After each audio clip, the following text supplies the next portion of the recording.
वचन दे करके आता है कि हे प्रभु मुझे जल्दी से इस गर्भ से निकालो।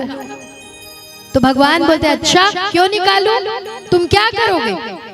तो ये जीव भगवान को ये वचन देता है कि भगवान मैं आपके नामों का संकीर्तन करूंगा, सेवा करूंगा, धर्म का कार्य करूंगा। तो भगवान कहते हैं अच्छा ये कितना अच्छा जीव है। और पता है आप सबको यहाँ पंडाल में जितने लोग बैठे हैं, आप सब ने अपनी अपनी माता के गर्भ में भगवान को यही वचन दिया है। कैसे भाई?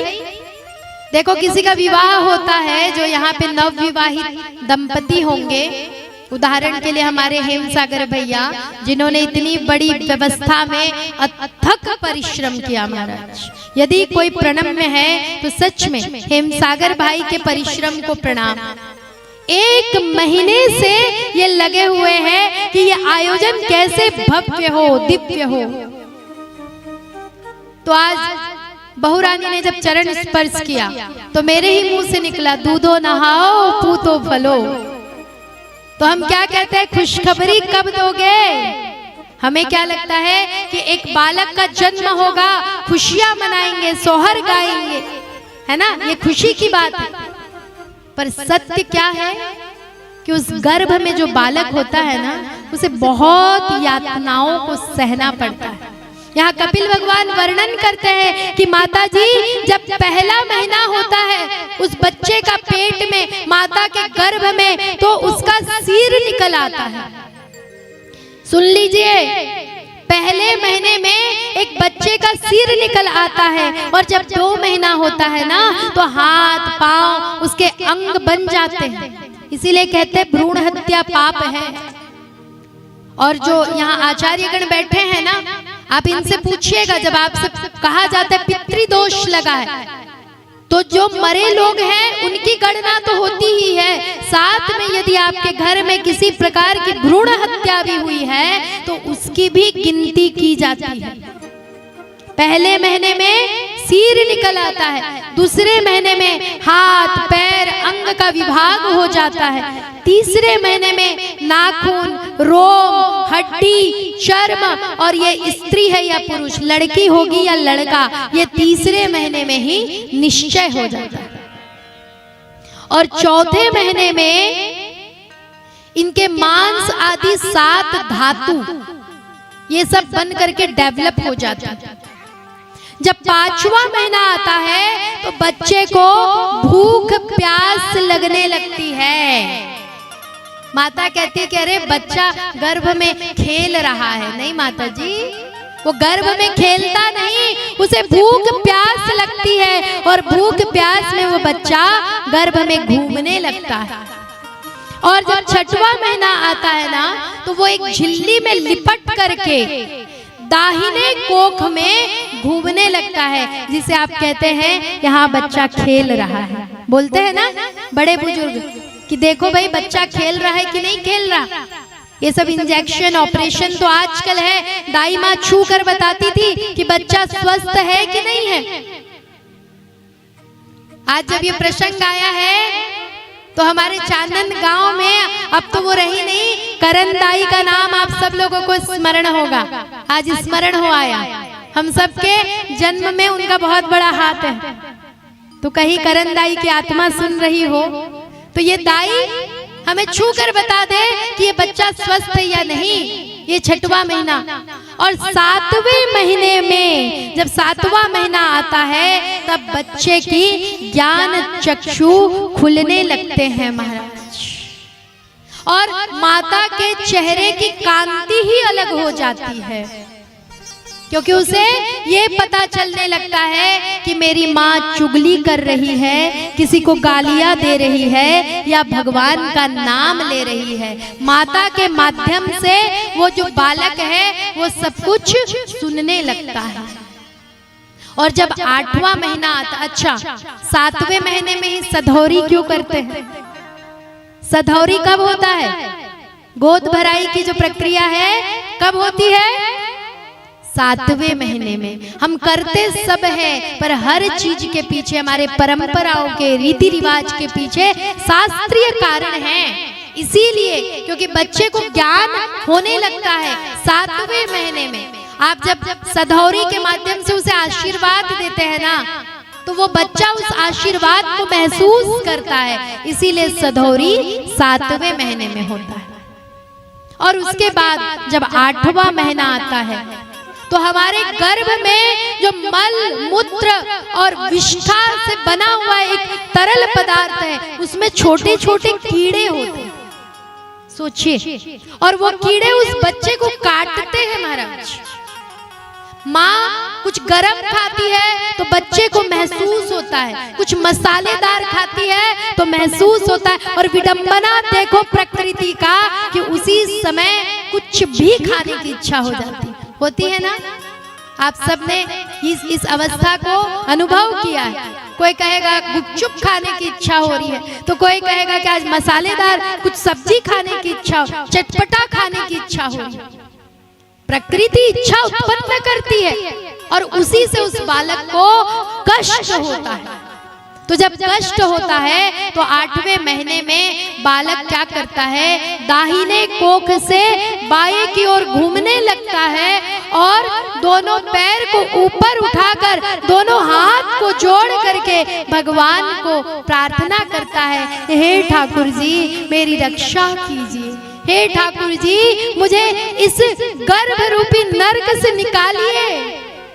और 8वें महीने में भगवान स्वयं उस शिशु को दर्शन देते हैं। इसीलिए माताओं 7वें 8वें महीने से जो गर्भवती महिला है उसके चेहरे की कांति बहुत सुंदर हो जाती है। कहते हैं ना कि कितनी सुंदर लग रही है, क्यों? क्योंकि उनके गर्भ में जो शिशु है, जो जीव है, उसे साक्षात भगवान दर्शन देते हैं। इसीलिए कहा जाता है कि जब गर्भावस्था हो तो आप ज्यादा से ज्यादा भगवान के नाम का स्मरण करें, बुराई ना करें, ज्यादा से ज्यादा आप पुराणों का पाठ करें, इसलिए कहा जाता है।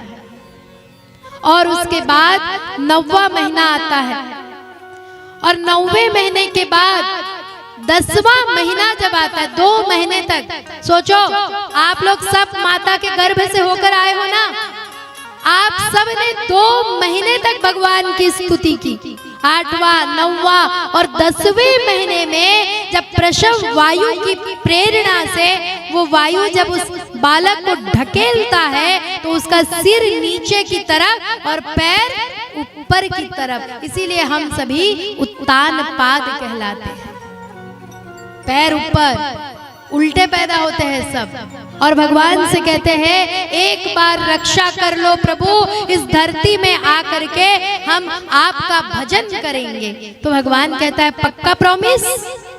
तो सब कहते हैं अरे भगवान पक्का प्रॉमिस, बस बचा लो बचा लो। तो हम सब ने भगवान को पक्का प्रॉमिस किया है, वचन दिया है कि भगवान हम आपका नाम संकीर्तन करेंगे। और उस प्रसव वायु के प्रेरणा से जैसे ही बालक गर्भ से बाहर आता है उसे भगवान के दर्शन नहीं होते, इसीलिए वो बालक रोने लगता है। बच्चा पैदा होते ही क्यों रोता? हंसते हुए क्यों नहीं आता? ऐसे क्यों भगवान ने बनाया कि रोते हुए ही बच्चा आएगा? और पूज्य चाचा जी यहाँ उपस्थित है, डॉक्टर है, चिकित्सक है, इन्होंने कई डिलीवरियां करवाई। आप इनसे पूछो जब बच्चा रोता नहीं तो उसके पाँव में ऐसे मार मार कर बच्चे को रुलाया जाता है, अरे रो ले रो ले। क्यों? क्योंकि वो जीव भगवान से अलग हो जाता है। और महाराज जैसे ही संसार में आता है उस बच्चे को बताया जाता है ओ ले ले ये तुम्हारी माँ है, ये तुम्हारे पिताजी हैं, ये चाचा है, ये बुआ है। बच्चा सोचता है यही मेरे सब कुछ है, अब यही परिवार मेरा सब कुछ है, ये संसार मेरा सर्वस्व है। और भगवान से किए उस वचन को जीव भूल जाता है। छत्तीसगढ़ी में बहुत सुंदर भाव है कि गर्भावस्था में आपने क्या किया था, कौन सा वचन दिया, और गर्भ से बाहर आने के बाद आप कैसे उसे भूल गए। आइए बहुत सुंदर भाव को श्रवण करते हैं और मनन करते हैं, स्मरण करते हैं कि हमने भगवान को क्या वचन दिया था। बोलिए भक्त वत्सल भगवान की जय हो।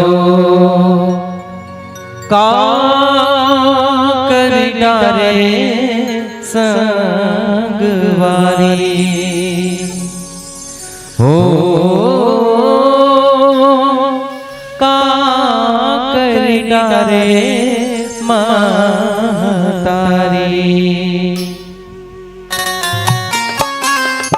दोनों हाथ ऊपर उठाकर तालियों की सेवा के साथ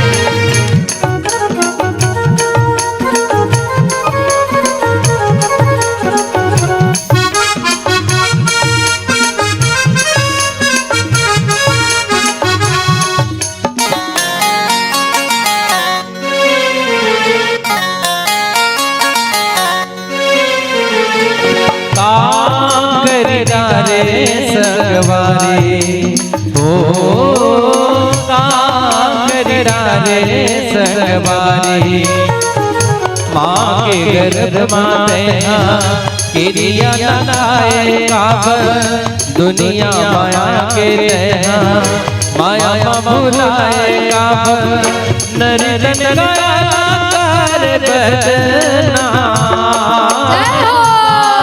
बदना रे संगवारी हो, कांगड़ारे संगवारी।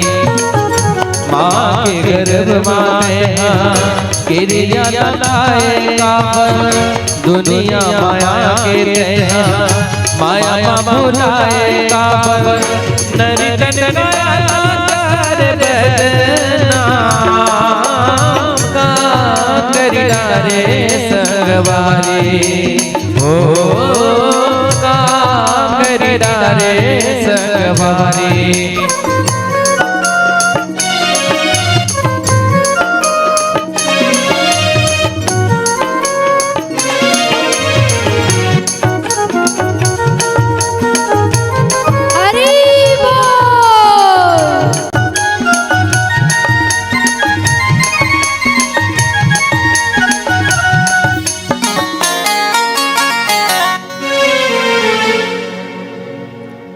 देखिए ये इतना सुंदर भजन बजा रहे हैं और मुझे आयोजक परिवार की तरफ से एक निवेदन भी आया है कि भाई आप लोग सब नृत्य सेवा में संकोच करते हैं। कितना सुंदर भजन हो रहा है, तो अगर आज यहाँ प्रभु के पंडाल में नहीं नाचेंगे तो 84 लाख योनियों में नाचना पड़ेगा। तो जिनको जिनको भगवान प्रेरणा कर रहे हैं तो बिल्कुल अपने अपने स्थान पर उठकर भाव विभोर होकर के नृत्य की सेवा देते हुए, ठाकुर जी को नृत्य बहुत पसंद है तो आप सभी नृत्य की सेवा देते हुए इस भजन का आनंद ले सकते हैं। आइए सुंदर भजन का आनंद लेते हैं।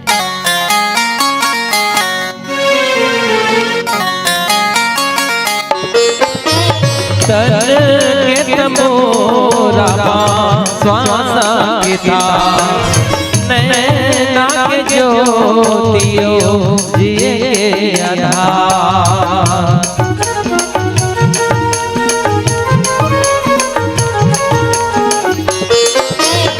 राम समाये तके नस नस माँ बोलत जीवू मैना अंतर माँ।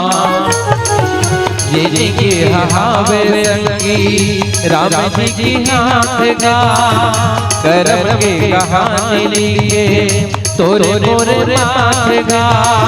सोच नहीं जाओगे राम के धाम, कांगड़ारे संगवारी हो, कांगड़ारे संगवारी।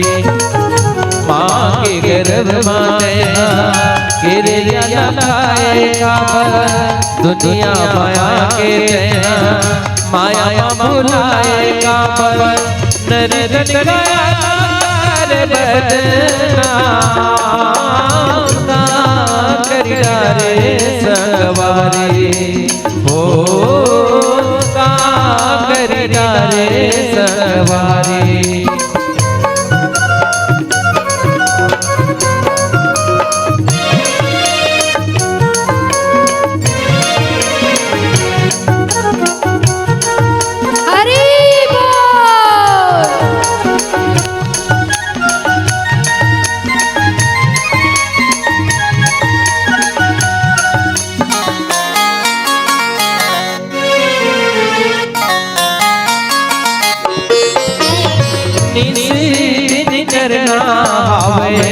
कमला सत्संग जिंदगी रंगाना परी भक्ति के रंग।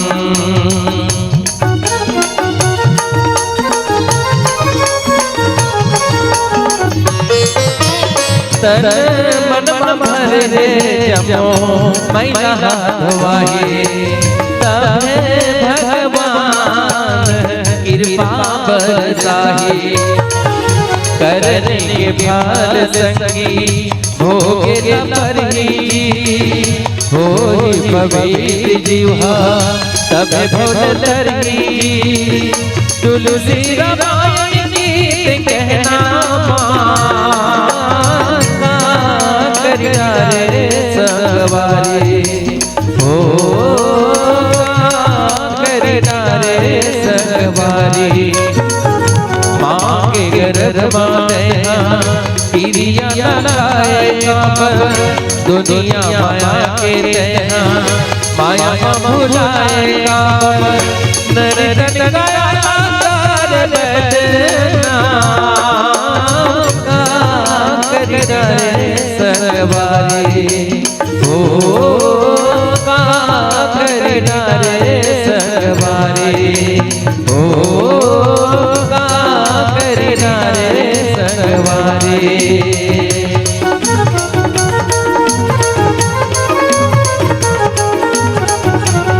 दोनों हाथ ऊपर उठाकर जय जय श्री राधे।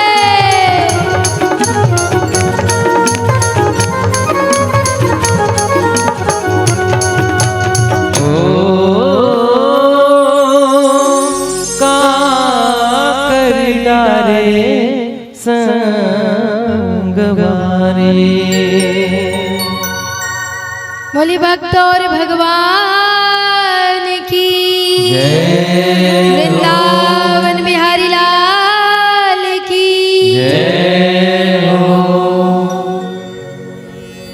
तो महाराज कितना सुंदर भाव आज हमारे भैया देवलाल जी ने आप सबको निवेदन किया कि का कर डारे संगवारी का कर डारे महतारी। कि आपने किसी को वचन दिया है, आपने भगवान को गर्भ में ये वचन दिया है कि भगवान हम जाएंगे धरती पर और आपके नाम का संकीर्तन करेंगे, आपका नाम लेंगे, धर्म कार्य करेंगे, लेकिन हमारा मन कहाँ भूल गया। इसीलिए महाराज बीच बीच में ऐसे सुंदर आयोजन होते रहना चाहिए ताकि किसी न किसी माध्यम से हम इस बात को स्मरण कर सकें। इस प्रकार कपिल भगवान ने माता देवहूति को सांख्य दर्शन का ज्ञान दिया और आज इतने सौभाग्य का विषय है मेरे लिए